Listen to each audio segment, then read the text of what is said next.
President Biden is preparing to deliver his first State of the Union address to Congress tomorrow night. The address will be delivered on Capitol Hill, where protective fencing was reinstalled over the weekend. NBC News Capitol Hill correspondent Ali Vitali joins us now with a preview. Ali, good morning. So this State of the Union comes amid the ongoing crisis in Ukraine and the president's nomination of Ketanji Brown Jackson for the Supreme Court. It feels like potentially a tough time to give a standard State of the Union speech. So what should we expect to hear in the president's speech? I don't think very much is standard about this moment right now, Joe. You've hit that nail right on the head because there's so much going on, even on the domestic front, and then you consider the international crisis ongoing right now with Ukraine. It's clear that President Biden is going to have to really split his focus. You're going to see him really walking that line between being an international unifying voice, keeping NATO allies all apprised of where the United States stands on this. He said over the weekend in an interview, for example, that his priority was making sure that NATO and our allies were unified in the face of Russia and their aggression in Ukraine. We're likely to hear him echo that when he speaks before Congress tomorrow, but also a full domestic agenda slate. We know that his Build Back Better agenda stalled at the end of last year. So did voting rights. Those were two key Democratic priorities. Going to be interesting to see if he brings that up. And then, of course, the Supreme Court Justice nomination of Ketanji Brown Jackson. She's going to really start doing her tour around the Hill this week as her confirmation process kicks off. We know Democrats want to be quick about that, quick in terms of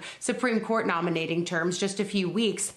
Biden, of course, probably going to speak to that historic moment, nominating the first Black woman to the Supreme Court. So really an ability for him, someone with deep domestic experience as a former Senate Judiciary Chairman, of course, decades of experience on Capitol Hill, and then also his role as a former vice president and, of course, now president with deep international ties. It's a moment that's really made for Biden's breadth of experience. I imagine he'll lean into that as well. Let's talk about what's going to be happening around the Capitol, those security measures going into place for the State of the Union. Why have Capitol Police put fencing back up, and what other security measures are in place?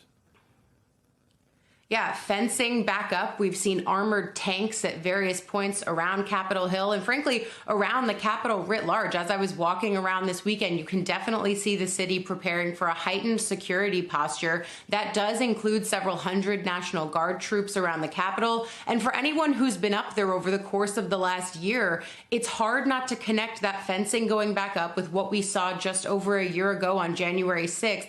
That is the security moment that looms in every single person's mind on Capitol Hill. It's why we see them. And of course, they always take a proactive stance here on security, but it's why we see them being even more diligent about that, knowing that that's the moment that looms in everyone's mind here. The other thing here, Joe, that they're contending with, in addition to all of the regular security threats that you would be considering, is there's that convoy of truckers who were trying to make their way to D.C. Now, there were a few different convoys of them. Some of them were supposed to arrive after the State of the Union, but there's a chance that some of them could arrive for, making traffic a real mess.